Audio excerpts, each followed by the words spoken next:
Quando eu ouço o nome Ed Jordan, eu não penso especificamente em Michael Schumacher ou Rubens Barrichello ou Damon Hill. Eu penso numa era em que a Fórmula 1 era mais romantizada aos meus olhos. E aí que fique claro, não que a Fórmula 1 tivesse uma era romântica. Conforme a gente vai passando o tempo, envelhecendo e aprendendo sobre a categoria, a gente vai cada vez mais abraçando a tese de que sempre foi um negócio e que o romantismo era por conta dos torcedores, dos fãs, de quem gostava de olhar para tudo de uma forma um pouco mais lúdica. Esse é o problema da gente envelhecer. A gente começa a olhar para tudo de forma mais crível, racional, menos passional. Mas eu lembro do Ed Jordan como, primeiro, um cara fanfarrão. Ele era bem-humorado, tinha um humor ácido, ele era divertido, ele gostava de rock, ele era roqueiro. E quando ele entrou na Fórmula 1 em 91, ele entrou fazendo barulho de tudo quanto é jeito. Ele meio que copiou o modelo de negócios da Benetton para promover a sua equipe, as marcas vinculadas junto ao carro e dessa forma promover a sua equipe e conseguir os holofotes para sua equipe, porque já era uma Fórmula 1 inchada, com vários times participando, e a Jordan era uma nanica no meio de um monte de equipes que eram mais consagradas, mais poderosas, McLaren, Williams, Ferrari, enfim. Só que o Ed Jordan sempre foi um cara de visão de negócios. Estampou lá para o patrocínio da 7-Up, naquele carro verde com layout lindíssimo. Colocou inicialmente o Bertrand Grachot, que vocês nem sabem quem é esse cara. O Roberto Pulpo Moreno, a gente zoava o Roberto Pulpo como ele tinha cara de bancário. Desculpa, mas ele tinha cara de bancário e era piloto de Fórmula 1. O Alessandro Nannini passou pela equipe também, o Zanardi também. E foi a equipe que marcou a estreia do Michael Schumacher na Fórmula 1. E isso também foi trabalhado como marketing pelo Ed Jordan. Ele tinha uma visão diferente do negócio de Fórmula 1. Ele tinha uma visão mais não só comercial, mas a visão de marketing da coisa. Ele entendia do riscado. Tanto que foi uma façanha para o Ed Jordan fazer com que a equipe concretizasse o sonho que ele sempre teve, que era vencer uma corrida de Fórmula 1. Ele conseguiu algo que muitos não imaginavam que ele conseguiria, principalmente levando em consideração o perfil e a personalidade que ele apresentava. Mas é o tal negócio, a gente não pode ficar julgando as pessoas por aquilo que elas demonstram ser, por aquilo que elas falam, por como elas se comportam. A gente precisa ter o parecer e avaliação das pessoas que estão na nossa frente a partir do comportamento que elas têm e principalmente das atitudes que elas tomam. O Ed Jordan tomou atitudes muito acertadas para Jordan, mesmo perdendo o Michael Schumacher para o Flávio Briatore e a Benetton. Sim, porque rolou um passa-trança da dupla em relação ao Schumi e dessa forma o Ed Jordan ficou sem piloto. Nós brasileiros somos gratos ao Ed Jordan por ter dado uma oportunidade ao Rubens Barrichello. Foi a equipe que o piloto brasileiro começou na categoria e por isso ele também é lembrado por nós. E aí a gente recebe a notícia de que a vida do Ed Jordan chegou ao fim, se extinguiu. Na verdade, ele perdeu a batalha para o câncer de próstata. Então, a gente sente que estamos envelhecendo. Nós que estamos há mais tempo acompanhando essa categoria, eu que acompanho a Fórmula 1 desde 1983, eu sinto que eu estou envelhecendo. E assim, o Ed Jordan nem era tão velho assim, ele estava na casa dos 70 anos, 72, 73 anos. Eu tenho 46, então a diferença não é tão grande assim. Ele tinha mais ou menos a minha idade quando ele ingressou na Fórmula 1 com a equipe própria. E quando a gente começa a observar que aquelas pessoas que ou a gente amava, ou a gente amava odiar, e aqui eu vou ser bem sincero, eu não ia muito com a cara do Ed Jordan. Ele era muito fanfarrão, ele era muito debochado, ele dava entrevistas assim, perigosas para a imprensa da época. Depois ele se tornou comentarista na televisão e continuou com esse tom ácido, o que casa com a imprensa europeia e com a cobertura europeia de Fórmula 1. E aí a gente cresce e depois entende que muito do que ele falava e da forma como ele falava era uma forma dele se promover e promover a Jordan por tabela. É impressionante como os olhos da Fórmula 1 e os olhos dos fãs da categoria se voltaram para Jordan naturalmente quando uma equipe que chega com 7 ou 8 etapas já tem um piloto extremamente promissor, que entrega a performance que o Schumacher entregou nos treinos daquele GP da Bélgica, e, de novo, todo o marketing, toda a estética da equipe, o fato dela ser super colorida, descolada, insisto, modelo Benetton ali.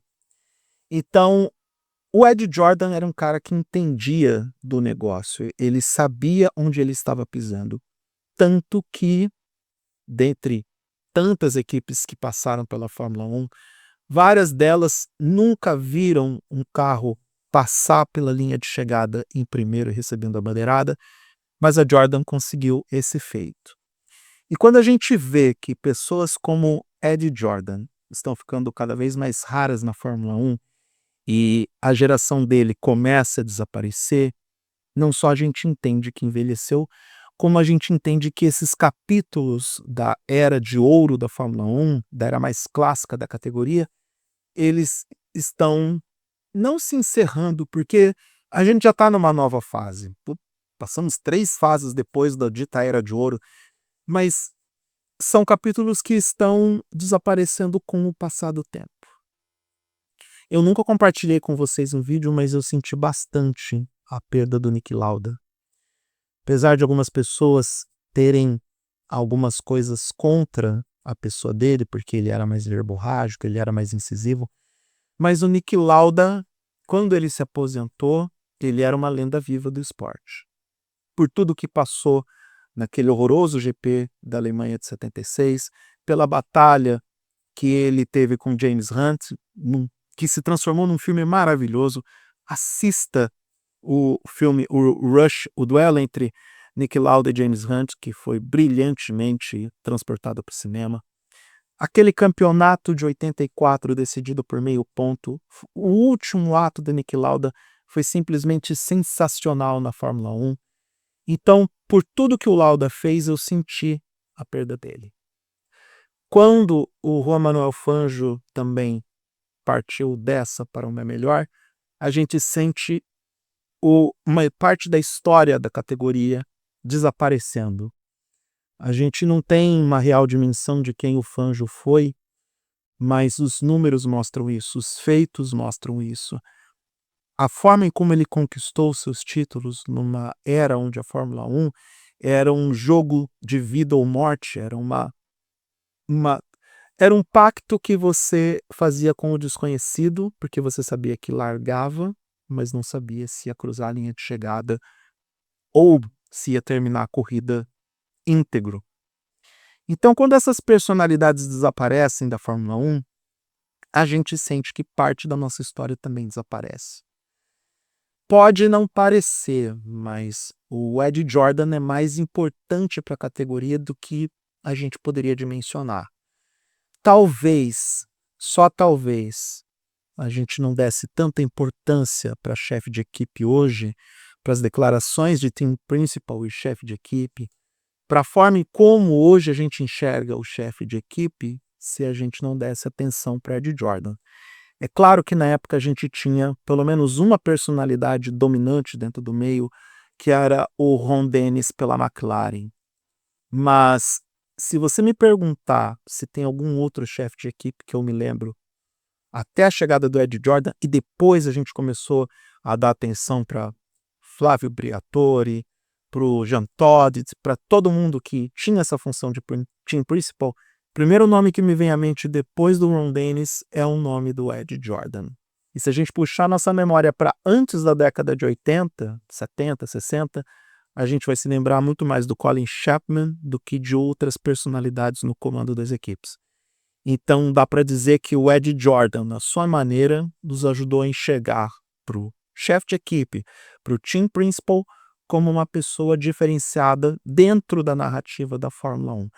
Com o passar do tempo, a gente foi amadurecendo nossas visões em relação à categoria, e aí Drive to Survive também nos ajudou bastante, porque apresentou esses outros personagens relevantes para a concepção da Fórmula 1, para as disputas e para todo o que a gente olha hoje em termos de bastidores, mas o Ed Jordan tem esse legado, tem essa participação de nos dar olhos para o cara que comanda tudo, que comanda essa grande engrenagem que é uma equipe de Fórmula 1, e também por colocar o devido holofote, protagonismo, para quem tem esse protagonismo fora das pistas.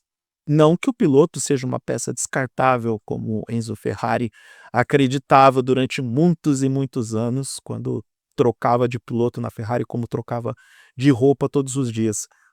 Mas no caso do Ed Jordan, a gente vai ter boas lembranças e boas histórias desse cara.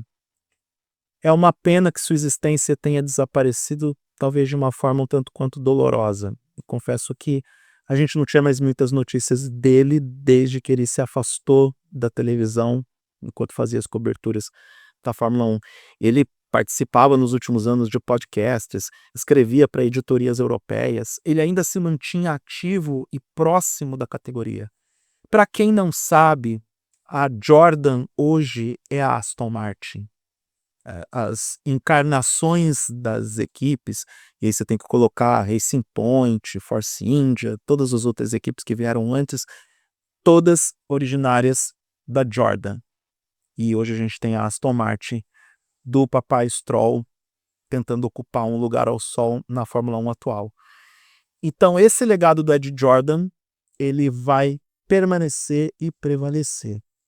E para quem viu a Fórmula 1 lá da década de 80 e 90, para quem entendeu como que o impacto desse cara mudou as regras do jogo e levando em consideração que foi ele quem deu a chance para Michael Schumacher fazer aquele final de semana fantástico no GP da Bélgica, ele é um dos personagens mais relevantes da categoria, porque no mínimo ofereceu ao mundo um dos maiores pilotos da história, para muitos o maior da história.